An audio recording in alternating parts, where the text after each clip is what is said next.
Navjot Randhawa bulletin की शुरुआत करेंगे उत्तर प्रदेश में ब्लॉक प्रमुख चुनावों से जुड़ी हिंसा के दौर की खबरों के साथ। कई शहरों में बीजेपी और समाजवादी पार्टी के कार्यकर्ता आपस में भिड़ गए। कुछ जगहों पर बीजेपी और विरोधी दलों का भी आमना सामना हुआ है। हम आपको दिखा रहे हैं तस्वीरें अमरोहा, बाराबंकी, हमीरपुर, मुजफ्फरनगर, तमाम जगहों की तस्वीरें जहां पर हर जगह हिंसा की तस्वीरें सामने आ रही हैं।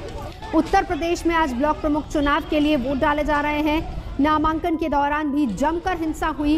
बीजेपी पर विरोधी दलों को रोकना, इस तरह के तमाम आरोप लग रहे हैं। और सबसे ज्यादा हंगामा तो लखीमपुर खीरी की घटना को लेकर हुआ, जहां पर समाजवादी पार्टी की महिला प्रत्याशी के साथ बदसलूकी की गई। नामांकन के दिन घटना पर योगी सरकार ने हालांकि सख्ती दिखाई और सीओ समेत 6 पुलिसकर्मियों को सस्पेंड कर दिया गया है। 2 और आरोपी हैं मामले के, जिनको गिरफ्तार किया जा चुका है। इस बीच आज की तस्वीर, जब वोटिंग शुरू हुई 11 बजे का वक्त था, 3 बजे तक आज वोट डाले जाने हैं। लेकिन इस बीच हालात क्या हैं वो देखिए। अमरोहा की तस्वीर, समाजवादी पार्टी और बीजेपी के कार्यकर्ता आपस में भिड़ गए। वोटिंग के दौरान ही दोनों दलों के कार्यकर्ताओं में झड़प हो गई। पुलिस को भी लाठी डंडों का इस्तेमाल करना पड़ा।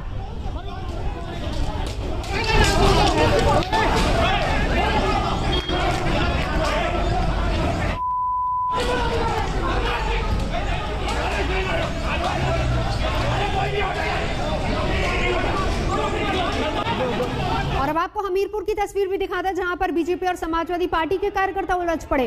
काफी देर तक दोनों खेमों से एक दूसरे पर लगातार जोर आजमाइश चलती रही। ये तस्वीरें हमीरपुर की, जहां पर झड़प की तस्वीरें सामने आई। पुलिस बल को भी यहां भी लाठी चार्ज करना पड़ा। लाठी डंडों के साथ उपद्रवियों को वहां से खदेड़ा गया, दोनों ओर के कार्यकर्ता। अब देखिए पुलिस ने किस कदर बल प्रयोग किया वहां पर।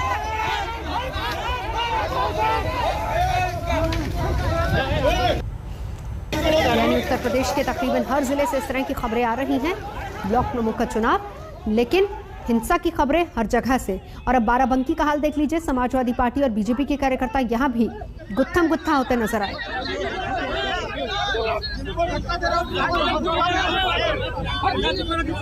ऐसा है वो लोग बीजेपी वाले घुस के माँ बहन हमारे पूरे जो कैंडिडेट जो वोट अमरीश रावत और वो माँ बहन की गाली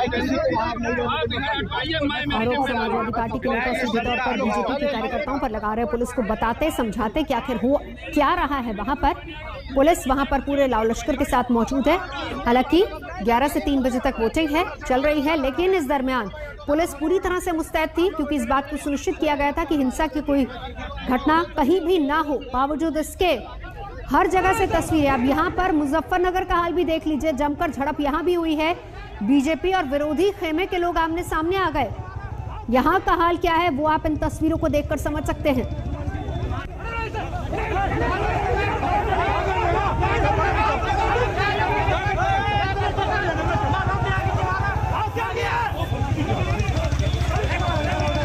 मेरे दो सहयोगी इस वक्त हमारे साथ जुड़ चुके हैं। बागपत से राम किंकर मेरे साथ हैं और संतोष मेरे सहयोगी लखीमपुर से मौजूद हैं। कोशिश संतोष ये की गई थी कि किसी तरह की कोई हिंसा ना हो और सही तरीके से कम वोटिंग हो जाए, लेकिन इसके ठीक उलट हालात ऐसे हो गए कि पुलिस को भी लाठियां भांजनी पड़ रही हैं। देखिए, जब तक कोशिशों को कागजों में ही उतारा जाएगा और कागजों को अमली जामा नहीं पहनाया जाएगा, तब तक ऐसी भयावह तस्वीरें जो प्रशासनिक अमले की काबिलियत और उनकी सारी नाकामी को दर्शाने वाली जो तस्वीरें होंगी वो सामने आएंगी। जो भी दावे किए गए अफसरों के द्वारा कि परिंदा भी पर नहीं मार पाएगा, ड्रोन कैमरे से निगरानी रखी जा रही है। मुजफ्फरनगर, बाराबंकी, हमीरपुर जैसे हर शहर से लगभग इस तरीके की घटनाएं सामने आ रही हैं। लखीमपुर जिस जगह पर मैं मौजूद हूँ, जिस जिले पर, वहाँ की पसगवा ब्लॉक से जो तस्वीर आई उसने शर्मसार कर दिया। उत्तर प्रदेश पुलिस को भी शर्मसार कर दिया, क्योंकि उसके सामने जो लोगों ने महिलाओं के साथ बदसलूकी की, उससे उत्तर प्रदेश सरकार भी कटघरे में आ गई, बीजेपी सरकार कटघरे में आ गई। तो यानी कि कहीं ना कहीं जो प्रशासनिक अमले की जो तैयारी थी वो नाकाफी थी। और हर जगह से जो चाहे सपा और भाजपा के लोगों के बीच में विवाद की बात हो, मारपीट की बात हो, या तमाम जगहों पर बीजेपी और निर्दलीय प्रत्याशियों के बीच में जो मारपीट की बात है, ये तमाम तस्वीरें बता रही हैं। बिल्कुल, चुनावी रणनीति के तहत जो नेता थे उन्होंने तो अपनी रणनीति मुकम्मल की, लेकिन अफसरों ने अपनी रणनीति चाक चौबंद नहीं की और उसी का नतीजा है कि उत्तर प्रदेश से हंगामे की तस्वीरें सामने आ रही हैं। जरा बागपत का हाल भी राम किंकर से समझ लेते हैं, क्योंकि काफी सेंसिटिव एरिया ये भी है जहां पर आप खड़े हैं। राम किंकर,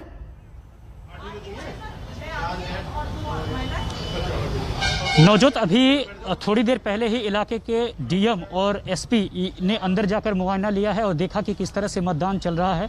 तकरीबन बागपत, अगर इस ब्लॉक की मैं बात करूं तो 83 वोट कुल हैं, 83 वोटों का मतदान होता है। 60 से ज़्यादा मतदान इस वक्त हो चुका है और यकीनन आप देखिए कि पुलिस जो है मेन गेट पर मौजूद है और साथ ही साथ सबका जो पहचान पत्र और दूसरी चीज़ें देख करके ही अंदर जाने दिया जा रहा है। लेकिन खास बात यही है कि जो झड़प और जो गुत्थम गुत्था की तस्वीरें अलग अलग शहरों से दिखाई दे रही हैं, बागपत में भी कमोबेश ऐसी स्थिति है। लेकिन जहां पर मतदान हो रहा है, मतदान स्थल के ठीक बाहर की तरफ समर्थक आपस में भिड़ते हैं, एक दूसरे से गुत्थम गुत्था होते हैं, लेकिन पुलिस की मौजूदगी को देख करके ही वह आपस में तितर बितर भी हो जाते हैं। इन सब के बीच आपको बता दें कि प्रत्याशियों की तरफ से, खासकर पार्टीज की तरफ से बाउंसर्स का इस्तेमाल किया जा रहा है ताकि कोई भी किसी को धमकाकर अपने पक्ष में मतदान न करा सके और साथ ही साथ कोई दबाव में न ले सके। तो हमने देखा कि एक प्रत्याशी ने न केवल जितने मतदान के लोग यहाँ पर आए हुए थे वहाँ उनको न केवल लग्जरी बस से खुद लाए, बल्कि साफ तौर पर बाउंसर्स भी तैनात किए गए ताकि एक एक करके वह अपने तमाम दस्तावेजों के साथ यहाँ मतदान स्थल पर जा सके और मतदान करके आ सके। कुछ ही वक्त है, जब मतगणना शुरू होगी उसके बाद ही ये देखा जाएगा कि आखिर जो बागपत जिला है उसकी 3 सीटों पर कमल बिल्कुल राम किंकर, क्या विपक्षी पार्टियों ने कमल को पटखनी दी या फिर कमल ने ऐसा कुछ किया। चलिए वो 3 बजे के बाद की मतगणना के बाद का होगा, उस पर हम आपसे चर्चा करेंगे। लेकिन उससे पहले समर्थ मेरे साथ इस वक्त मौजूद है। समर्थ, कम से कम चाहे मेरे से होगी संतोष हो या फिर उधर से राम किंकर या फिर वो तस्वीरें जो कि इस वक्त हम दिखा रहे हैं, 2 चीजें सामने आ रही। पहली बात तो ये कि प्रत्याशियों की तरफ से, पार्टियों की तरफ से अपनी तैयारी थी, पुलिस बल उतना तैयार नहीं था और हालात इस कदर बिगड़ गए कि हर जगह से उपद्रव, हिंसा की तस्वीरें, हर जगह पुलिस लाठियां भांजती नजर आ रही है। देखिए, ब्लॉक प्रमुख चुनाव में ये कहानी एकदम आम हो गई। आप अमरोहा की बात करें, हमीरपुर की बात करें, मऊ की बात करें, हर जगह लगभग आपको हिंसक झड़प देखने को मिल रही है।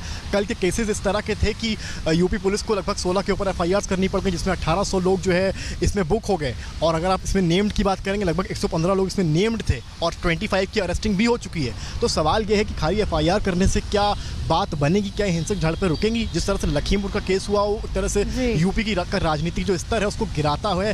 हालांकि ये पहली दफा नहीं है जब ब्लॉक प्रमुख के चुनाव में ऐसा होता है। जब भी ब्लॉक प्रमुख के चुनाव होते हैं, जो रूलिंग पार्टी होती है उसका वर्चस्व रहा है, चाहे समाजवादी पार्टी की सरकार रही हो या बसपा की रही हो। 1993 में जब सपा और बसपा की अलायंस थी तो तारा देवी एक दलित महिला थी, उनको किडनैप कर लिया गया था, तब कांशीराम खुद उनसे मिलने गए थे। तो ऐसा नहीं है कि पहली दफा हुआ है, पर जो भी है वो गलत, हिंसक झड़प पे रुकनी चाहिए। और कहीं ना कहीं ये पुलिस का फेलियर है कि आपको इंस्ट्रक्शंस मिले हैं, उसके बाद भी आप नहीं रोक पाए। लखीमपुर की घटना में 6 पुलिस ऑफिसर जो सस्पेंड हुए हैं, इंक्लूडिंग CO और SHO, वो खुद में एक शर्मनाक बात है कि पुलिस वाले के सामने एक महिला के साथ कैसे वहां पर यही लग रहे थे कि पुलिस मूक दर्शक बनी रही और एक्शन नहीं लिया और इसीलिए शायद एक्शन हुआ सरकार की तरफ से बाद में। लेकिन हालात अभी के जो हैं वो यकीनन तनाव वाले। बहुत शुक्रिया आप तीनों का, नजर आप बनाए रखिए। आगे बढ़ेंगे। उत्तर प्रदेश में जनसंख्या नियंत्रण पर सख्ती की तैयारी है। योगी सरकार 11 जुलाई को नई जनसंख्या नीति का ऐलान करने जा रही है। तो उधर राज्य विधि आयोग ने जनसंख्या नियंत्रण पर कानून का ड्राफ्ट तैयार किया है और इस ड्राफ्ट को वेबसाइट पर सुझाव के लिए रखा गया है। जल्द ही आयोग इसे अंतिम रूप देने के बाद राज्य सरकार को सौंपेगा। इस ड्राफ्ट में यूपी में जनसंख्या नियंत्रण के लिए कानूनी उपायों के रास्ते सुझाए गए हैं। ड्राफ्ट के मुताबिक 2 से अधिक बच्चे होने पर सरकारी नौकरियों में आवेदन से लेकर स्थानीय निकाय चुनाव लड़ने तक पर रोक लगाने का प्रस्ताव है। अगर इस ड्राफ्ट के आधार पर कानून बना तो 2 से अधिक बच्चों पर सरकारी नौकरियों में आवेदन और प्रमोशन का मौका नहीं मिलेगा।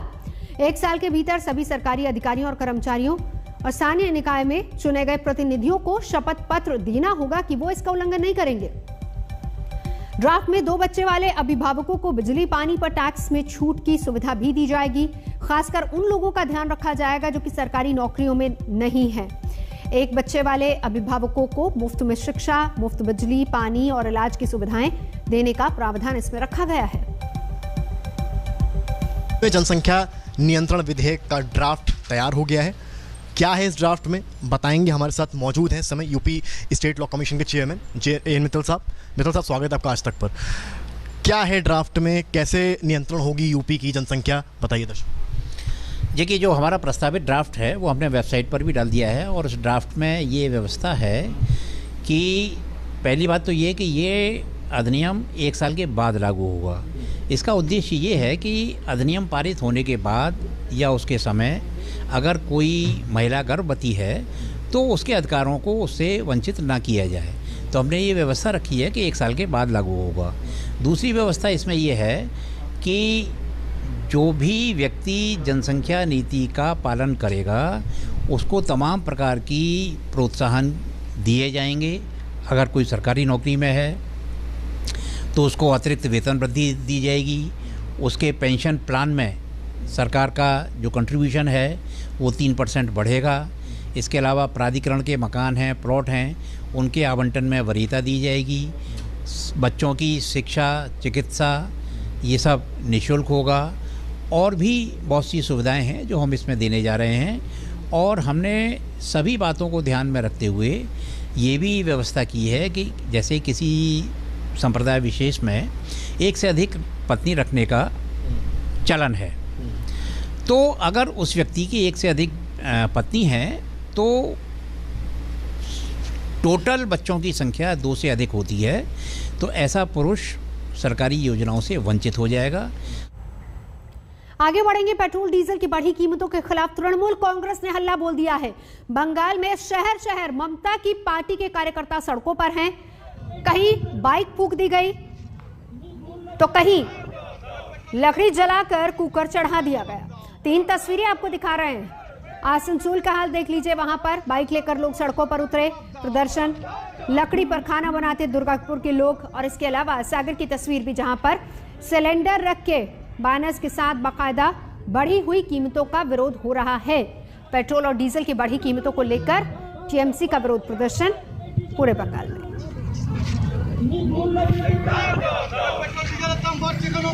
और अब आसनसोल का हाल भी आपको दिखाते हैं। तृणमूल नेता ने बाइक ऑन सेल का बैनर लगाकर पेट्रोल डीजल की बढ़ी कीमतों का विरोध किया।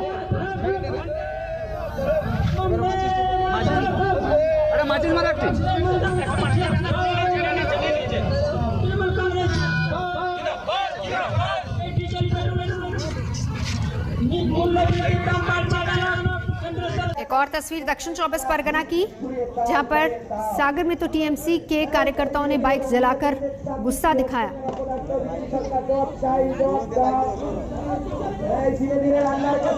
बढ़ी हुई पेट्रोल डीजल की कीमतों के खिलाफ ये टीएमसी का विरोध प्रदर्शन है। अलग अलग जगहों पर कार्यकर्ता अलग अलग तरीके से विरोध करते नजर आ रहे। दुर्गापुर का हाल देख लीजिए। तृणमूल नेताओं और कार्यकर्ताओं ने पहले साइकिल की सवारी की और फिर धरना प्रदर्शन किया। केंद्र सरकार पर निशाना साधा। सड़क पर कुकिंग गैस रखकर प्रदर्शनकारियों ने लकड़ी पर खाना पकाया।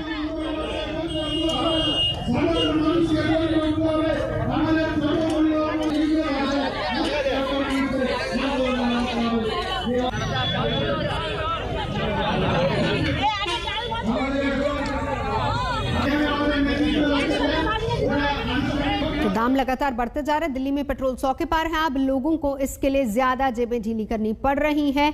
आइए हम आपको दिखाते हैं बड़ी कीमतों पर दिल्ली वालों ने क्या कहा है।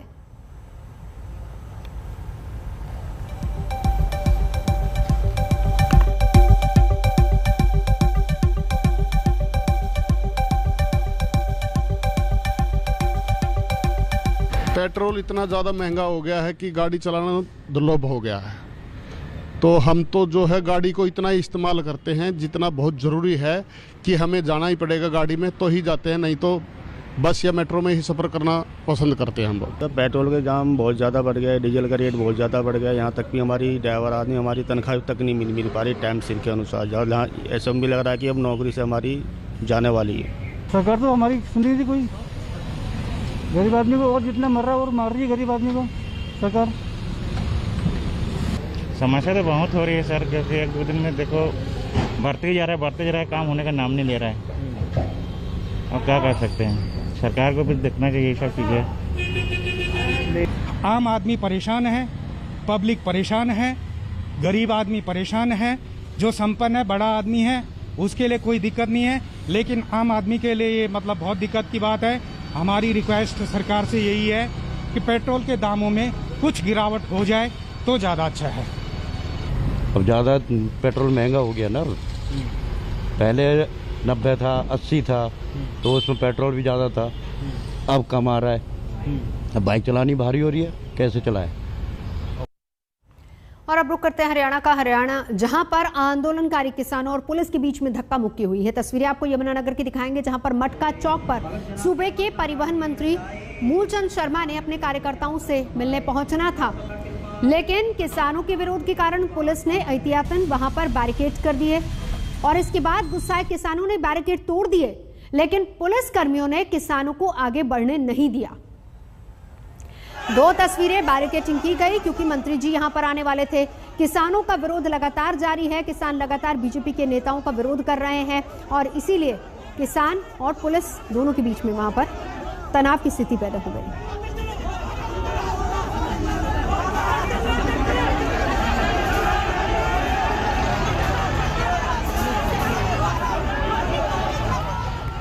और इस बीच एक बड़ी खबर आपको बता दें कि दिल्ली पुलिस की स्पेशल सेल ने 2,500 करोड़ की ड्रग्स जब्त की है। सीधा चलेंगे, अरविंद ओझा मेरे सहयोगी हमारे साथ जुड़ चुके हैं।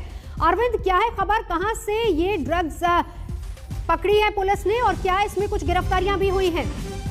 ये देखिए, ये अब तक का सबसे बड़ा ड्रग्स सीजर है नवजोत। दिल्ली पुलिस की anti terror squad special cell ने ये ड्रग्स पकड़ी है।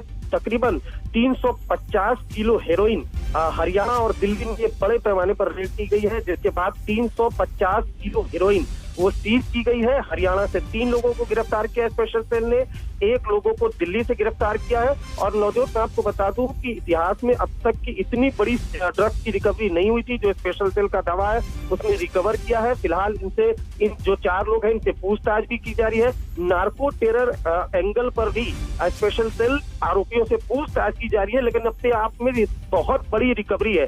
जिस तरीके से लगातार ड्रग्स पर काम किया जा रहा था और लगातार इनपुट्स भी मिलते रहे हैं कि जो ड्रग्स है उसके जरिए नार्को टेररिज्म को भी बढ़ावा मिल रहा है। इस इनपुट पर जो दिल्ली पुलिस है उसने काम करना शुरू किया और एक लंबे चले ऑपरेशन के बाद हरियाणा से 3 लोगों को गिरफ्तार किया गया है, जबकि दिल्ली से 1 लोगों को गिरफ्तार किया गया है। 4 लोगों से पूछताछ की जा रही है। लेकिन जानना भी चाहेंगे एग्जैक्ट ये बरामदगी कहां से हुई? 3 हरियाणा से और 1 दिल्ली से गिरफ्तार हुआ। बरामदगी इतनी बड़ी ड्रग्स की कहां से हुई है?